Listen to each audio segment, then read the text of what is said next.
Bonjour et bienvenue à tous. Merci d'avoir accepté notre invitation à ce premier webinaire de cette année. Mon nom c'est Cielo Pérez, je suis APPR à la direction des services multidisciplinaires de la recherche et de l'enseignement universitaire. C'est une direction responsable, entre autres, de traiter et soutenir l'ensemble de projets de recherche qui ont lieu au SUSMO.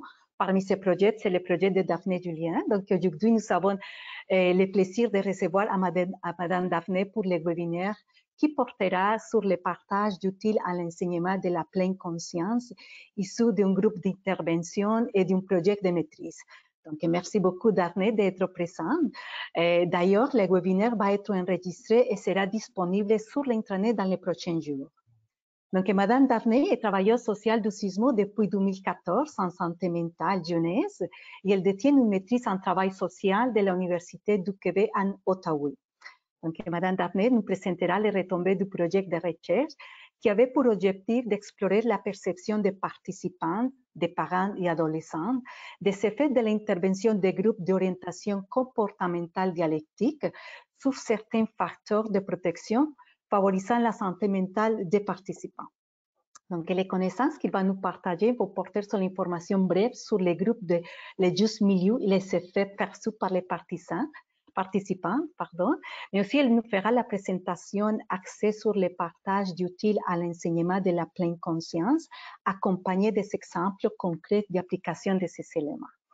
Donc, sans plus tarder, je vais donner la parole à Madame Daphné et je vous informe que s'il y a des questions ou commentaires, il y aura une période réservée à cela à la fin de la présentation. Merci beaucoup, Daphné, pour être avec nous. Merci. Donc, je vais commencer un peu en parlant du projet, juste pour un peu situer, mais effectivement, là, la plus grande partie va plus compter sur un peu ce que j'appelle mon 5e chapitre dans l'essai, qui est plus axé sur l'enseignement de la pleine conscience. Donc, moi, mon projet de maîtrise, en fait, c'était de créer un groupe d'intervention parents-adolescents avec l'approche comportementale dialectique. C'est une approche qui est beaucoup centrée sur le développement d'habiletés. Donc, j'ai des personnes souvent qui ont de la difficulté à réguler leurs émotions, qui ont de la difficulté à tolérer les émotions plus difficiles. Donc, mon idée était un peu de créer ce type de groupe-là et de voir un peu les retombées.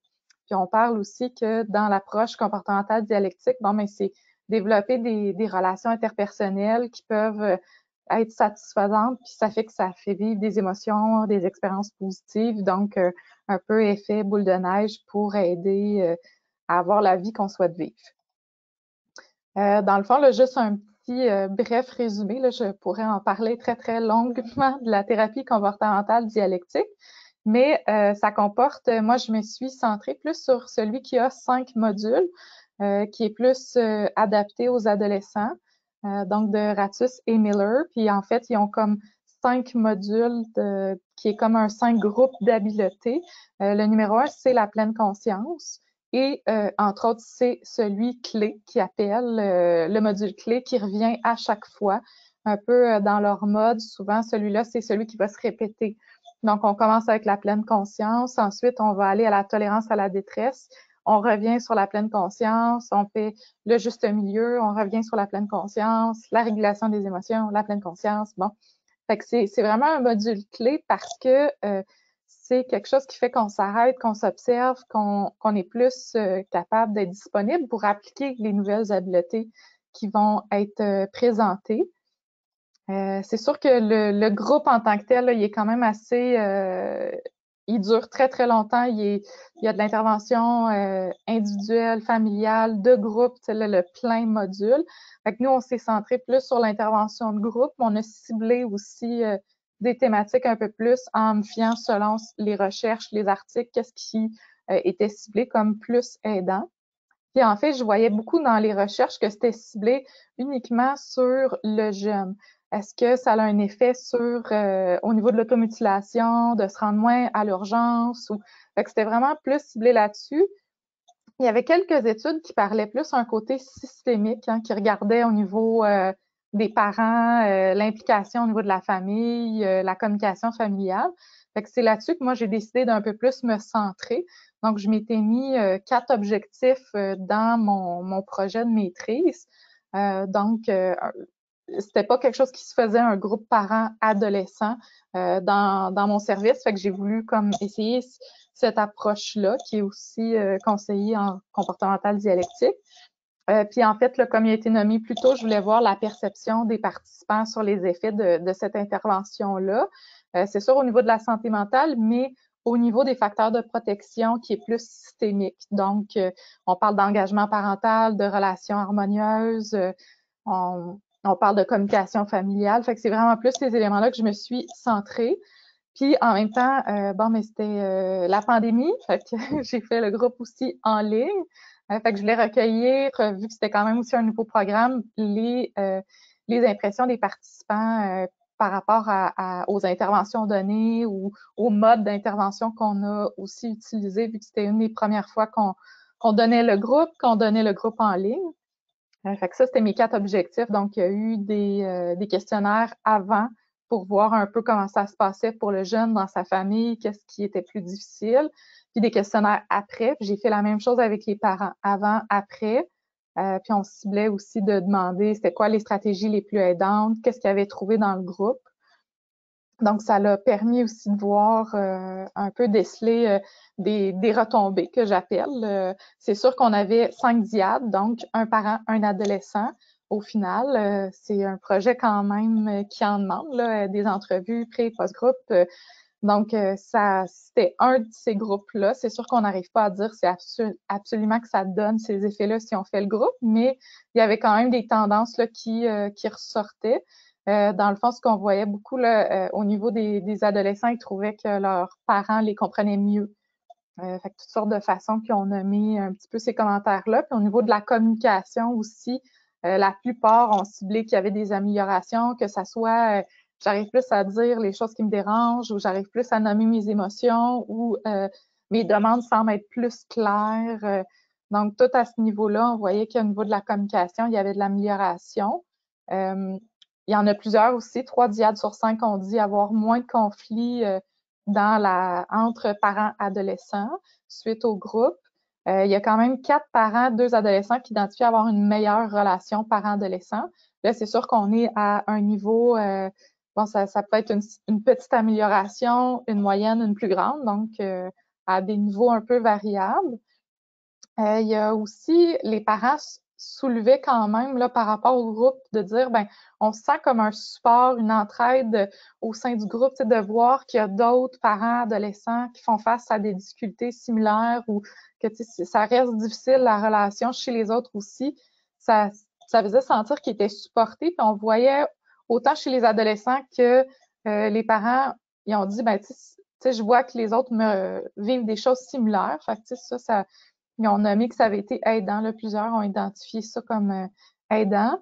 Au niveau de l'humeur, il y a 2 ados, un parent qui identifiait avoir une meilleure humeur, puis 2 parents identifiaient quand même un maintien de son humeur, qui était déjà, en fait, ces 2-là étaient déjà bonnes, qui disaient qu'il y avait un maintien. Puis il y a 2 adolescents qui ont identifié une détérioration de leur humeur. Il y en a un qui m'a dit que c'était vraiment en lien avec la pression de l'école, puis c'est vraiment au niveau de l'école là, que c'était ça. Puis on était, les questionnaires étaient fin décembre, fait que ça, ça concordait aussi avec la fin d'une étape, les examens. Il y avait hâte aux vacances de Noël.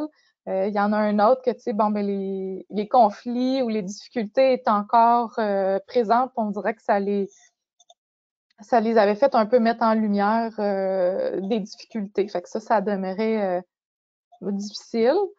En le fond, il y a 3 ados et 2 parents qui identifiaient une meilleure gestion des émotions. Fait que c'est un peu, moi, je l'ai compris, entre autres, en me disant, ben, en fait, le but du groupe, c'est de développer des habiletés. Fait que c'est sûr que les retombées risquent de plus aller sur est-ce que j'ai amélioré ma gestion des émotions versus avoir une meilleure humeur parce que c'est plus de développer des habiletés, le groupe. Fait que je trouvais ça intéressant que là, ça ressortait plus à ce niveau-là. Il y en a que les parents me disaient, bon, ben mon enfant, il arrive plus à le nommer quand ça le dérange ou tu sais, de nommer, ben là, tu sais, en ce moment, je suis en colère ou je suis frustrée. Fait que ça permet qu'ils comprennent mieux aussi leur adolescent ou de eux-mêmes plus au niveau de l'intervention, savoir où s'en aller avec ça. Puis il y a d'autres ados qui arrivaient plus à dire, ben j'arrive même à trouver des stratégies qui sont plus adaptées à comment je me sens parce que je sais plus comment je me sens. C'est un peu les retombées qui ont été ressorties. Et bon, mais dans les questions que j'avais, il y avait aussi le côté, bon, il y avait une appréciation quand même générale des rencontres quand j'ai posé des questions. Mais une des choses qui ressortait, c'était vraiment que plusieurs se questionnaient par rapport à l'utilité de la pleine conscience, malgré qu'ils étaient mis dans les thématiques préférées. Autant par les parents que les ados, mais ce questionnement-là revenait. Il y en a qui m'ont dit, ben, hey, je me questionnais vraiment aussi au début à quoi ça servait. Je l'ai comme compris au fur et à mesure.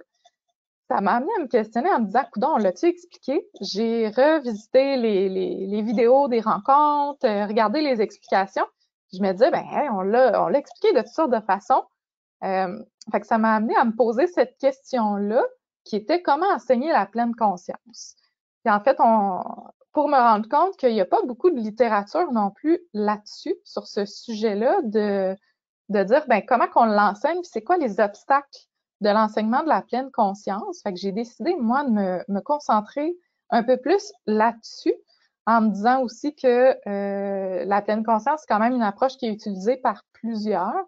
Donc, ça pourrait être intéressant de voir comment on peut, autant chez les parents que chez les adolescents, faire qu'ils comprennent un petit peu mieux comment l'utiliser, cette stratégie-là. Fait que c'est sûr que les bases de la pleine conscience, là, je ne vais pas nécessairement les redire, tu sais, je vais passer quand même assez vite. C'est vraiment plus sur l'enseignement. Fait que j'ai mis une certaine définition là, que je trouvais qui représentait bien qu'est-ce que la pleine conscience par Kabat-Zinn, excusez. Dans le fond, il présente la pleine conscience comme une attention portée sur le moment présent et avec acceptation et sans jugement, ainsi qu'avec curiosité et ouverture, sans réagir à l'expérience vécue. Fait que ça, c'est comme vraiment des concepts clés de l'enseignement de la pleine conscience. Donc, une des premières choses, en fait, qui a ressorti dans la littérature que j'ai trouvée, c'était en fait, qu'il nommait la planification des activités. Il y avait comme une ordre qui conseillait de faire par rapport au niveau de pleine conscience, hein, parce que la pleine conscience, ça peut être fait vraiment différemment, autant que ça soit en utilisant l'imagination, que ça soit en utilisant les 5 sens, dans une action, en méditation, tu sais, c'est vraiment varié. Mais en fait, ce qui ressortait, que je trouvais intéressant, qui est en lien avec quand même les jeunes qu'on peut voir en santé mentale jeunesse, c'est qu'il disait que les jeunes qui ont vécu, ou même les parents, en fait, qui ont vécu des traumatismes, souvent, de faire des activités de pleine conscience, ça peut les mettre en contact avec des sensations physiques, des pensées, des émotions qui sont douloureuses, inconfortables, puis qui amènent de la détresse. Fait que là, ça fait que c'est difficile d'aller là, puis que ça demande quand même une certaine pratique. Fait qu'en fait, ce qu'il conseillait, c'est ce qui va encore plus faire générer le contact de cette détresse-là, des émotions douloureuses, c'est quand on y va plus avec la tête, la poitrine puis l'estomac. Fait que toutes ces actions-là, il conseillait de les garder un peu plus vers la fin, d'y aller plus en gradation. Donc, de commencer soit par des objets externes ou plus les extrémités du corps. Donc, ça m'a amené, moi, à créer certains changements dans ma planification des activités. J'ai fait un tableau d'exemple un peu de dire, ben, initial, c'est ce que j'avais fait avant ma recherche dans le groupe que j'ai donné justement, parce qu'on en a donné à d'autres reprises le groupe. Et la version modifiée en considérant une gradation. Donc, bon, à la rencontre 1, c'est sûr que on n'a pas fait d'activité de pleine conscience, bon, on prend connaissance des participants. Mais dès la rencontre 2, on initie les activités de pleine conscience à toutes les rencontres qu'il y en avait. Donc, dans dire objet plus externe, on a commencé par boire en pleine conscience en portant sur les 5 sens, donc le breuvage, l'odeur, qu'est-ce qu'on ressent, la chaleur, le froid, bon. Fait qu'on se centrait plus sur l'objet externe, tandis que la première fois, bon, on était déjà allé très, très vite sur les sensations physiques, les pensées, les émotions. Puis, tu sais, je le vois là que j'y allais même à la rencontre 3, à la rencontre 4. Donc, j'ai vraiment été plus en gradation de dire, bon, boire en pleine conscience, observer son environnement. Aussi, ça m'étonnait à quel point en ligne, les gens, des fois, se rendaient pas compte de la salle qu'ils avaient utilisée. Il y avait des gens qui passaient, c'était bruyant, soit qui étaient avec le chien jappe.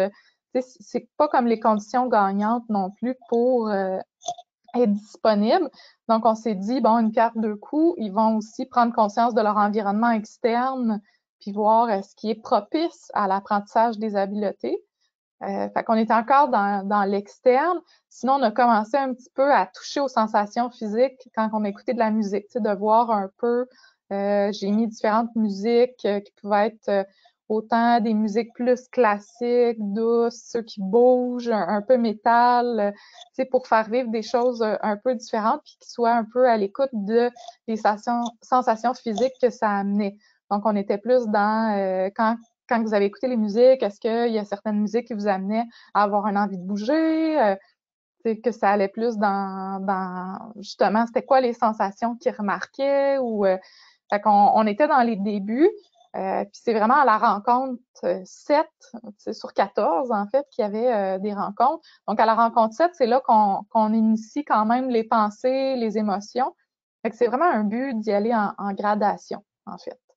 Fait que par le fait même, je vous laisse des exemples d'activités de pleine conscience. Donc là, je vais aborder les 3 principes clés de la pleine conscience. Donc, on parlait d'une attention sur le moment présent, mais cette attention-là, on essaie de l'avoir dans l'observation sans jugement. Comment qu'on fait ça pour encourager l'observation sans jugement? Donc, il y avait 3 conseils qui étaient proposés pour encourager. Donc, d'y aller avec des questions ouvertes. Donc, si on y va justement avec l'activité qui est de je m'assois, je me lève, je m'assois pour y aller sur une activité qui est plus répétitive et que là, on va avoir tendance à retomber dans des distractions vu que c'est comme une activité habituée de faire.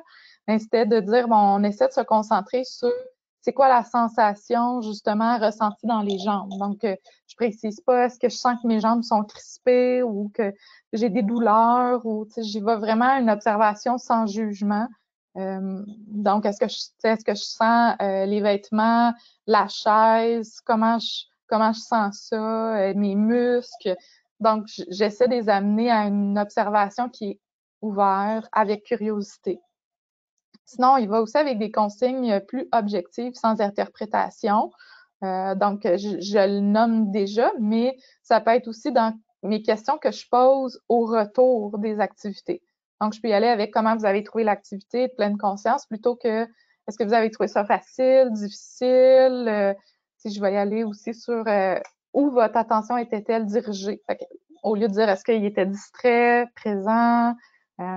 Donc, j'essaie aussi d'y aller avec des questions pendant le retour un peu plus objectifs. Sinon, c'est sûr qu'il conseille aussi les moments de partage.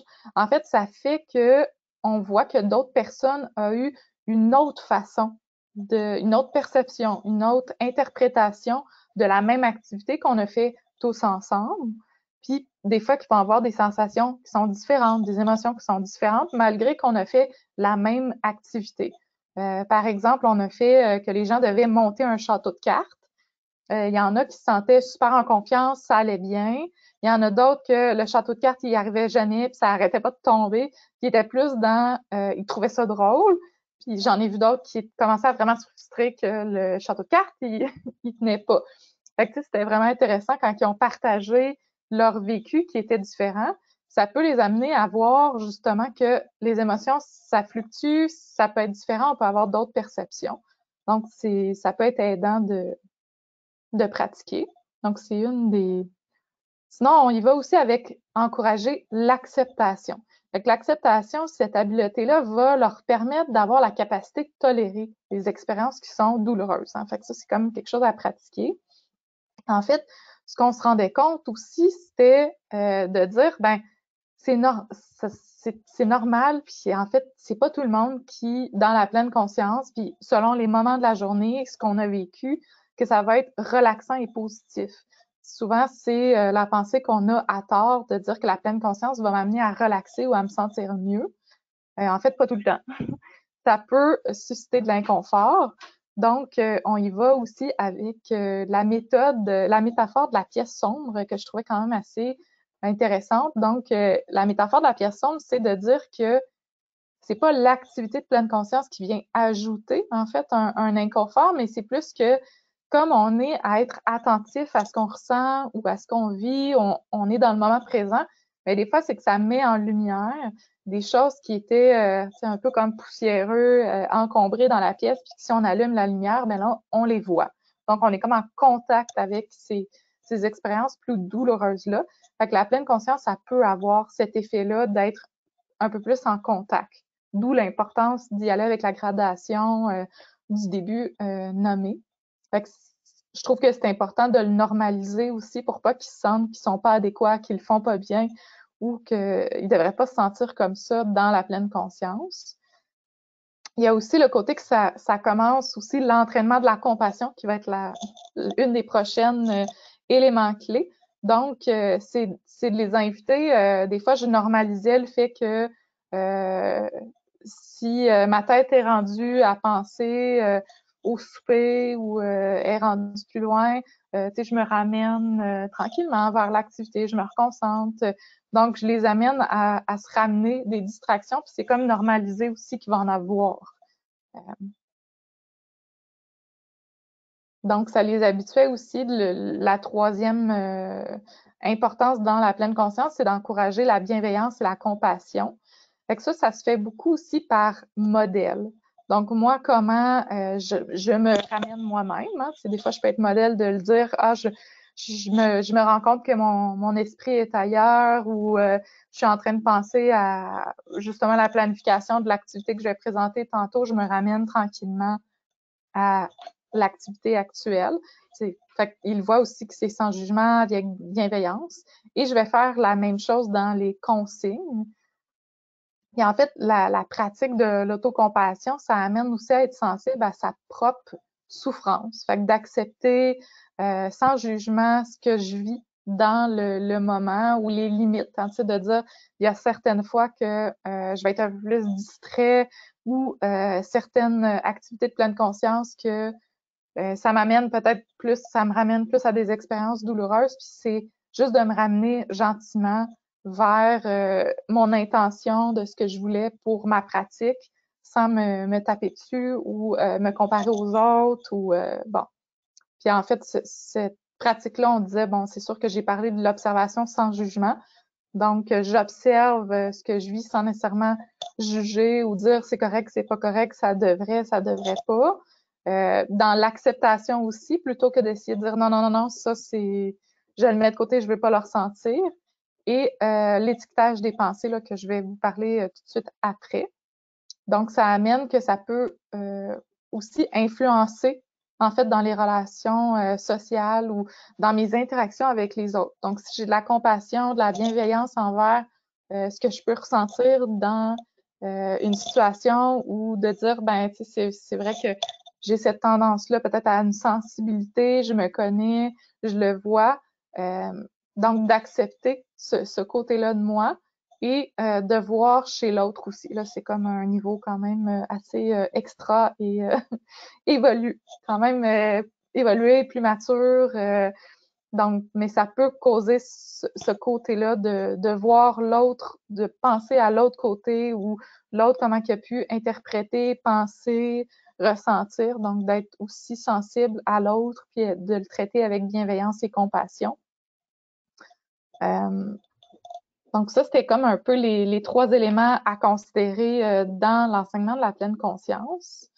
Une des techniques aussi qui aide à développer, là, je l'ai nommé, je vous reviendrai, ça s'appelle l'étiquetage des pensées.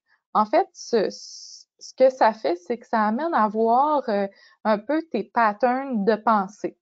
Donc, de dire, bon, mais quand je suis en pleine conscience, si j'ai tendance à souvent aller dans revenir sur des situations qui s'est passé, j'aurais dû dire ça, ah, pourquoi j'ai pas fait ça, ah, pourquoi j'ai agi comme ça.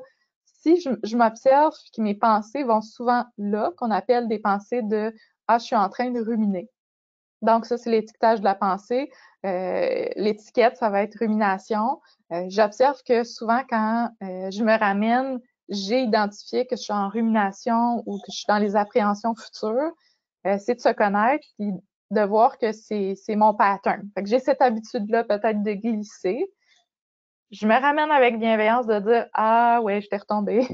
Je repensais à la situation, j'étais dans les ruminations. » Et ce que ça fait, c'est que ça peut être utile plus tard de le savoir que j'ai cette tendance-là d'aller vers cette habitude-là.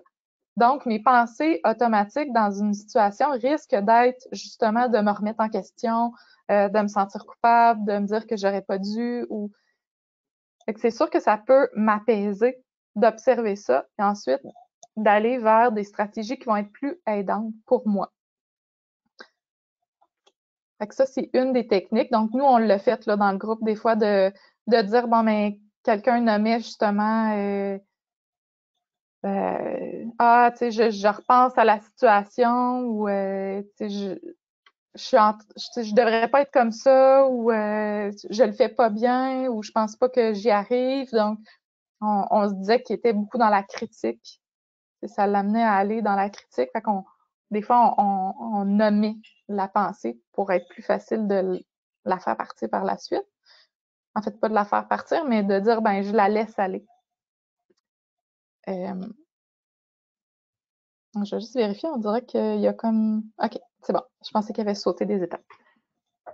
Donc, il parle aussi de l'équilibre entre le mode faire et le mode être. Souvent, on va avoir tendance à avoir de la facilité d'être dans le mode faire. Le mode faire, ça veut dire justement observer, ça a eu quoi comme effet ma pratique ou de me voir aller. Souvent, on va un peu plus se voir aller de « Ah, j'étais vraiment distrait aujourd'hui » ou est-ce que je me sens plus relax après ou ah, je me suis même pas sentie plus relaxée. Malheureusement, souvent, on va avoir cette tendance-là quand même de plus être centré là-dessus. Ou on peut aussi faire les liens, hein, de dire bon ben je me sens un petit peu comme une dernière expérience ou ah c'est vrai j'ai souvent cette tendance-là ou fait que de se voir un peu aller ou de diriger sa pratique vers un but. T'sais, des fois, on va leur dire, ben, faut avoir une intention pour votre pratique. Est-ce que aujourd'hui c'était justement de me ramener quand je vois que mon esprit est plus distrait ou des fois, chacun avait tendance à observer plus l'autre. Hein, fait que de dire, est-ce que j'étais en train d'observer plus mon parent ou mon enfant sur l'activité de pleine conscience, comment qu'il vit. Donc, mon intention est peut-être de me centrer un peu plus sur moi, ce que je vis, mes sensations, ou de me ramener avec compassion. Hein, fait qu'il y avait comme différentes choses. Puis de voir qu'est-ce qui est efficace pour moi ou c'est quoi l'environnement le plus favorable. Le mode être, c'est vraiment d'arriver à être dans le moment présent. Donc, de profiter du moment qui est là, d'être à l'écoute de mes sensations, de mes émotions, d'être connecté aux autres, ce qu'on vit ensemble dans ce moment-là, être ouvert aux perspectives sans dire ben non, non, je sais que lui, c'était ça qui se passait pour lui ou ah, il est pas impliqué dans l'activité, il le fait pas. Hein, quand on est plus centré sur l'autre. Et que ça, c'est naturellement, les gens vont plus être dans le mode faire que être. Fait que c'est sûr qu'il encourageait beaucoup le mode être, de passer un peu plus de temps à encourager ce mode-là, puis même de le nommer, en fait, de l'expliquer qu'il y a ces deux modes-là, puis qu'on a plus cette tendance-là. Moi, je dirais que c'est bénéfique de le nommer dans le groupe pour qu'ils se voient aller aussi, les participants, puis qu'ils essaient de pratiquer d'être un peu plus dans le mode être. Donc aussi comment qu'on fait comme animateur. Donc dans le mode faire, on peut guider de façon plus structurée les activités puis encourager un sérieux dans la pratique. Fait que quand même le fait qu'il y ait des retours après les activités de pleine conscience, on démontre que ça sert à quelque chose, qu'on y réfléchit, qu'on y porte importance ou quand on demandait d'avoir une intention pour la pratique, il y a comme un suivi aussi de est-ce que j'y suis arrivée à mon intention ou d'un peu de voir l'efficacité ou qu'est-ce qui fonctionne pour moi. Fait que ça peut être une des façons de susciter le mode faire. Expliquer aussi comment ça va se dérouler. Puis pour qu'est-ce qui est qu'est-ce qui est recommandé selon les connaissances, ou un peu ce que je nomme là, justement de commencer un petit peu plus par le côté externe, de dire on va commencer doucement, la pratique un petit peu partie. C'est normal que ça demande de la pratique, ça vient pas tout de suite, c'est pas facile, c'est une habileté à travailler. Donc, aussi d'y aller dans les connaissances, puis de donner plus des directives que des options pour être dans le mode faire. Donc, on va plus y aller sur diriger. Si on prend le breuvage, c'était quand même plus dirigé dans dire, c'est un breuvage, puis c'est ça qui se passe. Là. On observe la tasse, on observe l'odeur, ils sont un peu plus centrés là-dessus plutôt que c'est un peu plus ouvert. Exemple, le château de cartes, c'était un peu plus ouvert de dire, ben, d'être attentif à ce que je vis. Fait qu'est-ce que c'est des sensations? Est-ce que c'est des émotions? Est-ce que c'est des pensées? C'est sûr que celle-là, le château de cartes était beaucoup plus loin dans les rencontres. Donc, on laissait un petit peu plus d'options. Dans le mode être, pour les ramener au mode être, c'est d'amener quand même une certaine légèreté, une simplicité. Donc, d'être moins dans sa tête aussi, à analyser, à s'observer, mais plus dans le vivre. Fait qu'on donne des consignes un peu plus libres, un peu comme le château. On laisse des moments de silence, donc selon ce qui vient aussi, ça laisse place aussi à eux qui observent, qui sont dans le moment plutôt que dans la pensée, s'analyser, s'observer. Puis de normaliser que, en fait, on a plus tendance à être dans le mode faire puis d'encourager. Donc, de rappeler peut-être dans l'activité qu'on essaie d'être dans le mode être aussi. Bon, il y a aussi des pièges de la pleine conscience. Ça, nous, on ne l'a pas nommé dans le groupe, puis je trouve que je les ai vus. Là, quand je les ai lus, je me suis dit, oui, j'ai vu les participants tomber dans ce piège et dans ma pratique personnelle, je suis tombée dedans. Donc, je trouve que ça pourrait être intéressant de les nommer, qu'ils soient au courant. Donc, ça fait partie aussi de mes questionnements. Au début, j'ai dit, les gens me disaient à quoi ça sert la pleine conscience, malgré qu'on a essayé de l'expliquer à toutes sortes de façons, basées sur les connaissances. Les gens le demandaient quand même. Fait qu'en fait, les principaux pièges de la pleine conscience, c'est de juger négativement ce qu'on est en train de faire. Fait que c'est sûr que les gens se disaient, bon, mais là, tu sais, si on est à observer un breuvage, faire une activité de je m'assis, je me lève, souvent le cerveau va aller sur pourquoi qu'on fait ça, ça sert à quoi, c'est stupide, j'ai l'air de quoi quand je fais ça. Hein, il se regardait dans la caméra, on le voyait, ces questionnements-là de jugement. Fait que je trouve que ça aurait pu être intéressant de normaliser ça en pleine conscience, que c'en est un des pièges, parce que ton cerveau va aller là. Puis d'avoir aussi des attentes face à l'état qu'on devrait être dans sa pratique ou ce qu'on voudrait vivre ou des effets. L'état, plusieurs vont se dire, ben j'aurais dû être plus détendu, moins distrait. Je m'attends à être d'une certaine façon dans une activité de pleine conscience. Fait que je me mets quand même comme une pression un peu. Je veux vivre quelque chose. Donc, certains disaient, ben, tu sais, moi, ça me faisait pas relaxer, les activités de pleine conscience. Il y avait comme l'attente que l'activité le fasse relaxer. Ou dire que pendant l'activité, je devais observer, de pas être trop distrait ou plus être centré sur moi. Donc, on peut avoir une intention, mais au niveau des attentes, de partir avec trop d'attentes, ça amène ça concorde pas d'être dans le moment présent, puis en même temps d'avoir toutes ces attentes-là. On est comme plus aussi ouvert aux perspectives, à ce qu'on peut expérimenter. Puis on est plus dans un mode justement de se dire, ben je m'analyse, puis c'est comme un réussite ou échec. Puis sinon, il y a se fixer des objectifs inaccessibles. Donc, je peux avoir des intentions, mais il y en avait qui avaient des intentions du style, pendant l'activité de 5 minutes, je devrais être capable de ne pas avoir de pensée autre que pendant la pleine conscience ou presque pas. Fait que ça, c'est vraiment pas réaliste. C'est tout à fait normal de devoir se ramener. En fait, le but, c'est d'être quand même un peu modèle. Donc, c'est sûr que mon conseil des interventions à faire avec ces pièges-là, de les nommer. Je pense que ça peut être vraiment intéressant. Nous, on l'avait pas fait, on en a vu des pièges. Ça vient un peu comme normaliser le fait que oui, je vais vivre ces questionnements-là ou je peux avoir ces comportements-là, puis de me ramener après sur s'apercevoir quand je suis dans un piège ou que j'ai tendance à aller vers une attente ou de se questionner à l'utilité. Donc, ça fait qu'on peut se ramener. Fait que d'être plus justement sur une intention qu'un objectif. Quand il y a des jugements ou des attentes, c'est sûr que c'est d'observer cette pensée-là puis de pas s'y accrocher, pas venir à tout analyser ou y accorder beaucoup d'importance parce que ça fait qu'après ça, on a souvent plus de pensées en lien avec ça et on tombe plus à être dans le moment présent. Quand on essaie de plus rediriger sa pensée. En fait, on le dit, là, les pièges, c'est ça, ils peuvent faire obstacle à la pleine conscience, donc d'être en ouverture, la curiosité, le non-jugement. Si on est dans évaluer notre performance ou notre progression, mais ça fait un petit peu obstacle. Puis ça réduit d'arriver à être attentif au moment présent. Donc, on répète souvent la bienveillance et l'ouverture qui est pas de trop à répéter, en fait, là.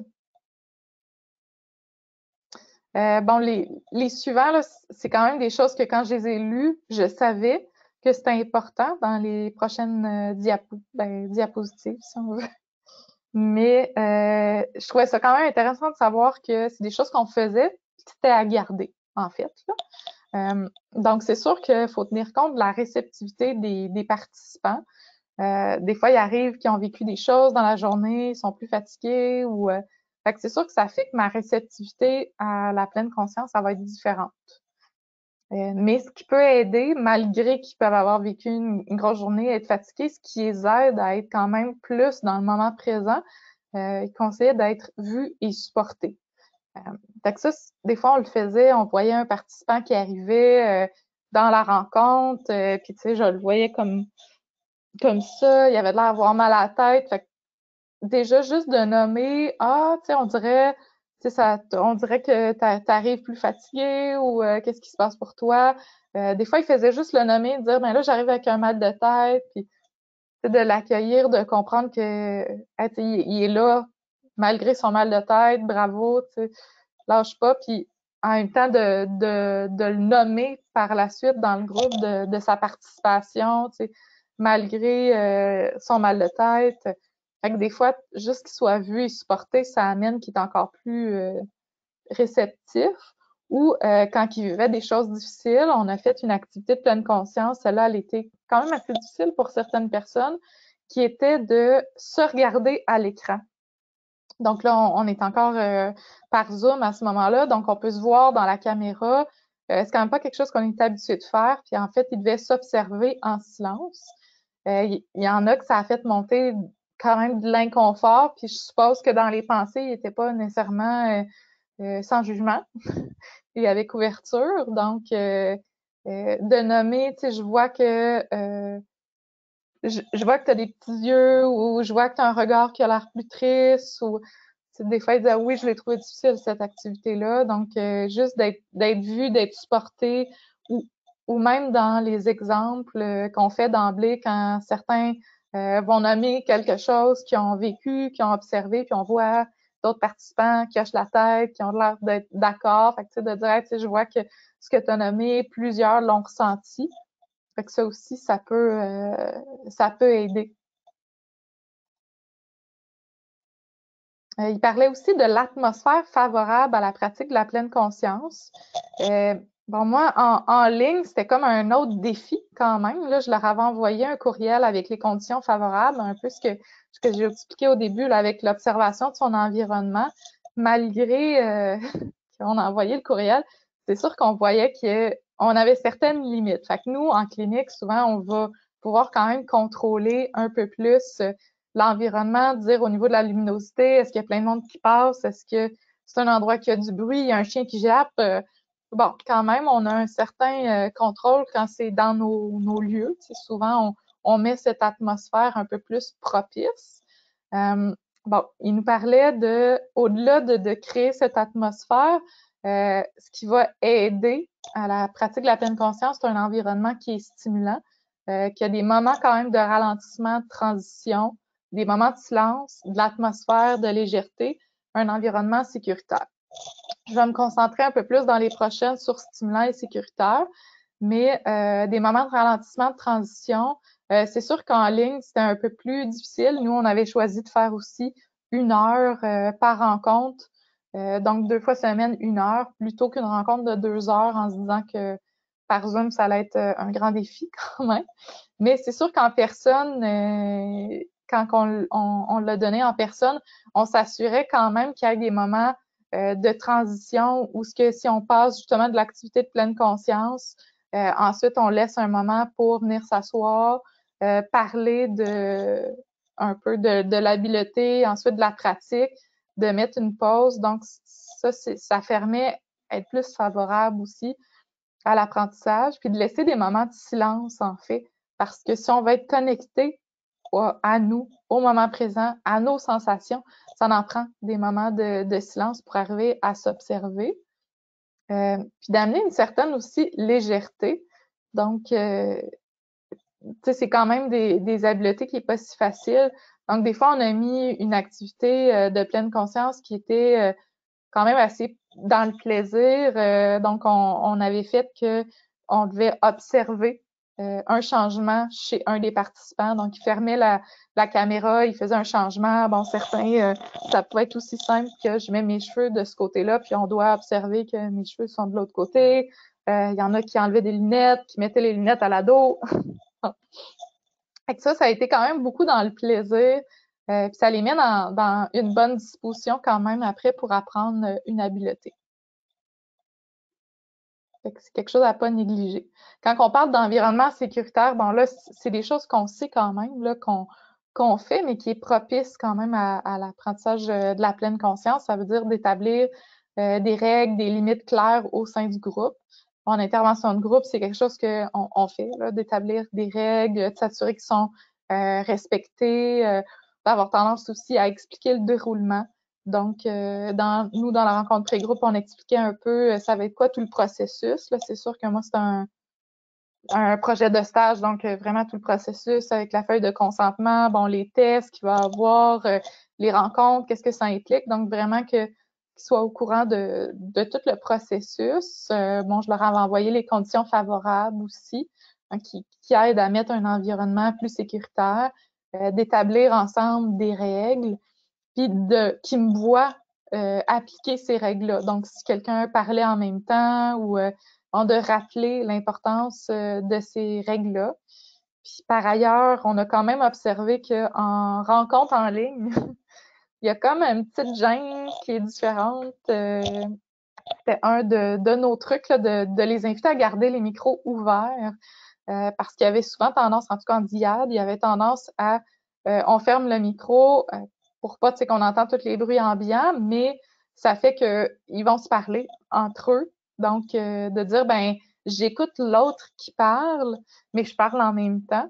Ça, on voyait que c'était un peu plus présent qu'en personne, si on veut. Là, ça reste présent, mais je me disais, OK, il y en a que clairement, ils se parlent puis on le voit, là. Fait que c'est une des techniques qu'on a utilisées aussi pour créer un environnement sécuritaire. Puis comme j'ai parlé tantôt, bon, ben, d'être vu, d'être supporté, donc de soulever quand on voit des réactions, de questionner, d'offrir de la validation, de normaliser. C'est toutes des choses qui aident à avoir un environnement sécuritaire. Et l'autre important, c'est aussi d'avoir un environnement stimulant. Donc, de pas toujours avoir la même chose, mais de faire des changements. Donc, nous, dans l'environnement sécuritaire, on se disait, ben, les rencontres sont toujours faites sur le même mode aussi. Donc, à part la première rencontre, mais ou sinon, de commencer avec l'activité de pleine conscience. Ensuite, de parler d'une habileté, de la pratiquer et de faire un retour sur l'exercice qui avait été proposé ou de donner l'exercice, parce que c'était 2 fois semaine. Donc, c'est sûr que nous, chacune des activités de pleine conscience était différente. Il n'y en a pas une qui était pareille, donc ça gardait quand même un effet de surprise ou juste de voir toute la variété qui peut être possible là, dans les activités de pleine conscience. Donc, on a essayé aussi d'aller chercher différents types de personnes, que ça soit plus des activités qui étaient physiques, donc, exemple, de tenir en équilibre puis d'observer un peu ce que ça fait dans le corps. Si je suis sur mes deux jambes, une jambe sur l'autre jambe. Donc, de ce côté-là, ou de s'asseoir, se lever, qui était un peu plus physique, ou sinon dans l'imagination, qui est plus dans imaginer, exemple, un fruit. On leur donnait des consignes sans nommer le fruit. Puis ils devaient imaginer là, qu'ils sent le fruit, qu'ils voient la texture de ce fruit. Au final, bon, on le nommait qu'il croquait dans un citron. Là, la plupart avaient assurément pas pensé à un citron. Donc, on est allé vraiment chercher, oui, la relaxation aussi, plus type méditation. Donc, on a essayé d'aller chercher différentes façons aussi que les gens puissent le réutiliser dans leur vie.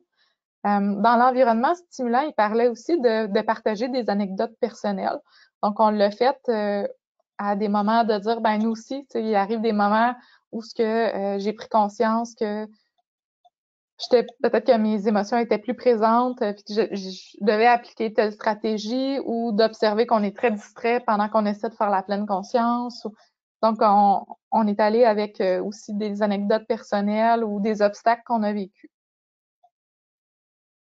Fait que ça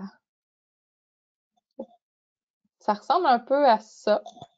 J'imagine aussi que, je sais pas si vous avez remarqué, mais j'ai essayé de mettre en fait des lectures sur les diapositives, de me dire ben s'il y a certains sujets que vous auriez aimé aller plus loin ou avoir plus de connaissances, chaque livre est lié. Dans le fond, il y a des livres qui se répètent souvent, là, mais c'est là que j'ai trouvé un peu plus précisément ce que je présentais ou ce que je nommais. Donc, je pense qu'on pourrait être rendu à la période de questions.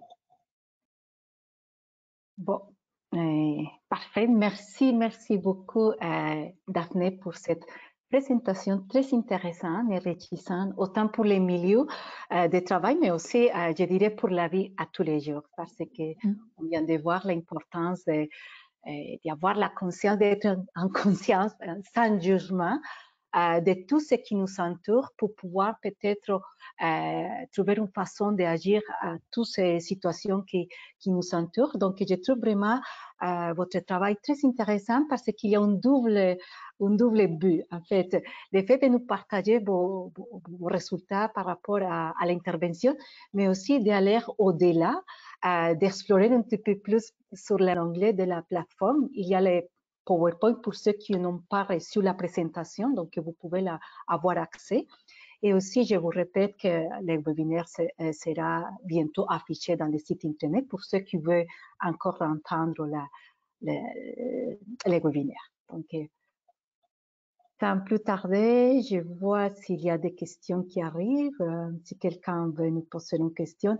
En attendant que les participants fassent la question à Daphné, moi, j'aimerais savoir, maintenant que vous avez un petit peu plus d'expertise avec cette approche, que je trouve d'ailleurs vraiment hyper pertinente, et surtout en ce moment dans un milieu où on est tout le temps débordé par les réseaux, par la communication en fait, donde on n'est jamais conscient de ce qu'on pense, de ce qu'on ressent, de la façon comment on agit. Donc, je trouve hyper wow l'approche.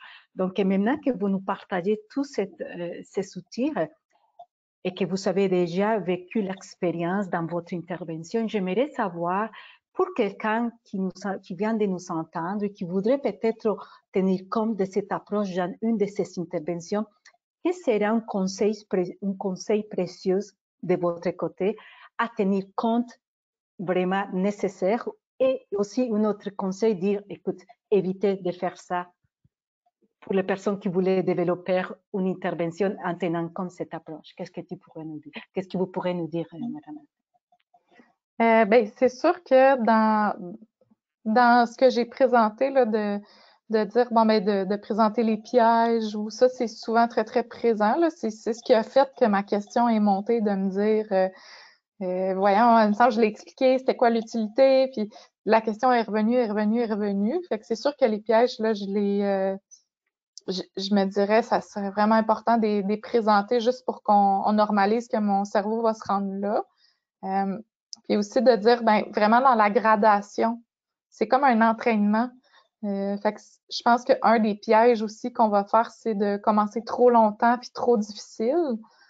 Fait que ça aussi, c'était quelque chose que j'ai remarqué, la différence là, entre les deux groupes au niveau de qu'ils soient un petit peu plus capables de s'observer, d'être moins en train d'éviter ou de ne pas vouloir faire un peu, d'éviter un peu l'activité de pleine conscience, de le trouver difficile ou fait que vraiment dans peut-être autant dans le temps, c'est que ça soit pas on commence assurément pas une activité de pleine conscience avec un 15 minutes là, de juste être conscient de ce qu'on vit, puis nos pensées, puis les émotions, puis les sensations. C'est comme les mettre en échec. OK, super. Merci beaucoup. Merci beaucoup. Bon, j'ai juste que des belles commentaires, très belle présentation. Merci pour le partage de toutes ces belles stratégies. Parce que c'est ça, comme aussi je disais, les participants les remarquent. Comme je disais, c'est un double rapport que vous nous faites aujourd'hui, autant pour le projet, mais pour l'approche. Donc, je vais voir s'il y a autre. Bon, on a des mains levées, Cielo, dans les participants. Si tu veux leur donner le droit de parler. La parole, oui. Moi, j'avais une petite question pour toi en attendant, Daphné. Je me demandais, est-ce que les participants avaient des devoirs à faire entre les séances? C'est qu'est-ce qui les amenait à faire le lien entre ce qu'ils voyaient pendant les rencontres et leur vie quotidienne? Transposer ce qu'ils apprenaient là dans leurs difficultés de la vie quotidienne. En fait, c'est ça, c'était des habiletés là, selon les 5 modules que j'ai parlé. Donc, effectivement, là, c'était 2 fois semaine. Donc, souvent, la deuxième fois, on le donnait le mardi, jeudi. Donc, le jeudi, il y avait le devoir de dire, ben, en fait, de soit sous forme de dessin, de mots, de BD, tu sais, vraiment, on est dans ce qui leur vient. Mais qu'est-ce qu'ils ont retenu d'habileté durant les rencontres de la semaine, qui était souvent une thématique qui était ensemble, là, en fait. Donc, exemple, qu'on a présenté la pleine conscience le mardi, puis le jeudi, on a parlé d'une technique qui est liée à la thérapie comportementale dialectique, qu'on appelle les 3 états d'esprit. Donc, de dire, je suis dans l'esprit plus émotionnel, l'esprit plus logique, puis l'esprit sage, qui est comme un mix des deux. Donc, exemple, cette semaine-là, on a partagé ces habiletés-là. Et pour faire des liens dans leur vie quotidienne, c'est sûr que dans les habiletés, le but, c'était d'abord de la pratiquer, puis ensuite de dire dans les retours comment ils voient que ça pourrait être applicable.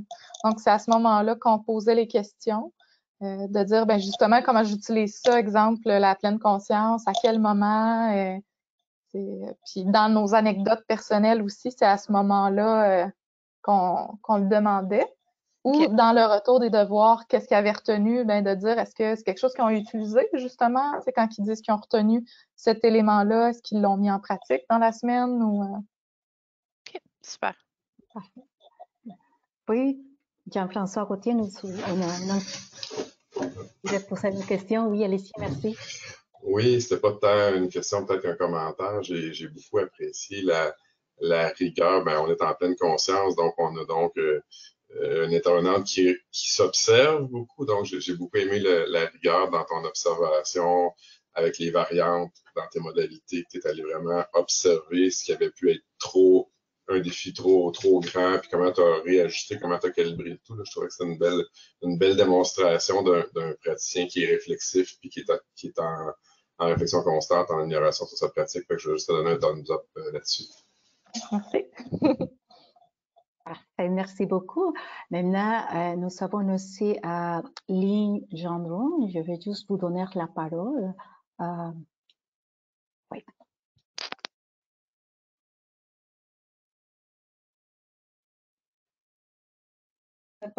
Ah, parfait. On m'entend? Oui. En fait, moi aussi, c'était plus un commentaire qu'une question.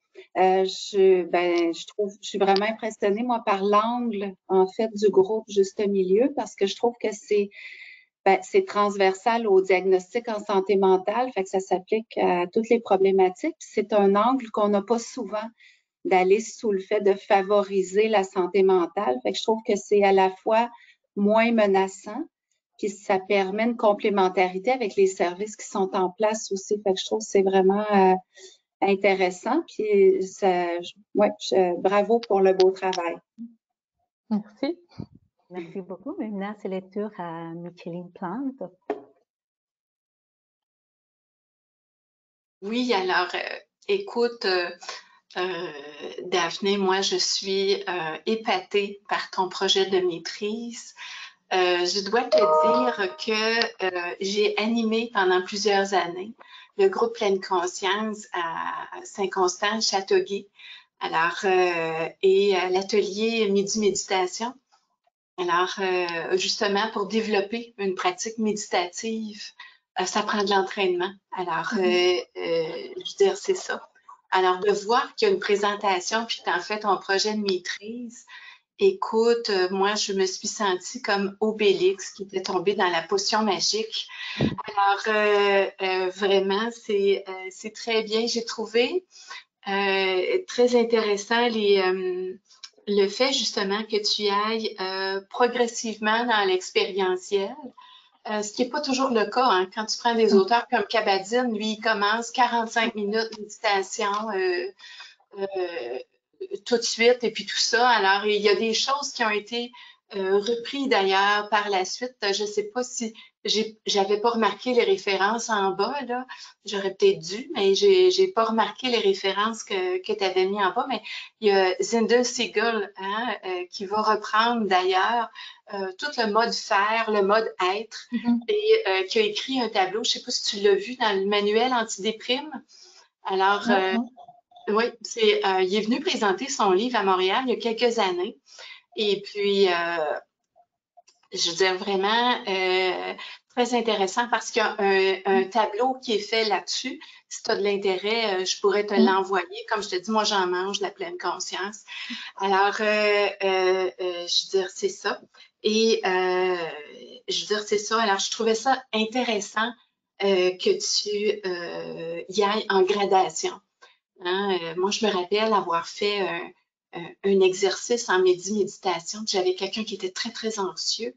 Et puis, je ne l'avais pas réalisé. Ça fait qu'il était presque en crise de panique, là. Hein, alors que le premier exercice, c'était juste un exercice de centration qui n'était pas long du tout. Alors, chapeau. Vraiment, très beau projet de maîtrise. J'espère que ça va faire partie de l'offre de service dorénavant. Alors, pour l'instant, ça se maintient. Pour l'instant, ça se maintient. Puis, est-ce que tu vas demeurer en poste, toi, là? Est-ce que oui? Oui, j'en donnerai un prochain groupe, possiblement en personne, le 14 mars. Génial. Puis toi, tu es à quel point de service? À Vaudreuil. Moi aussi. Alors, on s'organise pour se voir. Excellent. Merci. De rien.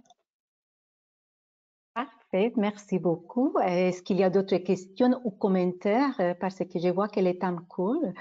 Donc, je ne vois pas d'autres mains levées. C'est ça. Bon, vous voyez, c'est vraiment hyper intéressant. Cette approche va nous permettre de développer des interventions rehaussées par une qualité de présence, si on peut dire comme ça. Donc, s'il n'y a plus de questions, je ne vois ici plus de questions ou commentaires, juste que bravo, félicitations, excellente stratégie, excellent partage, merci.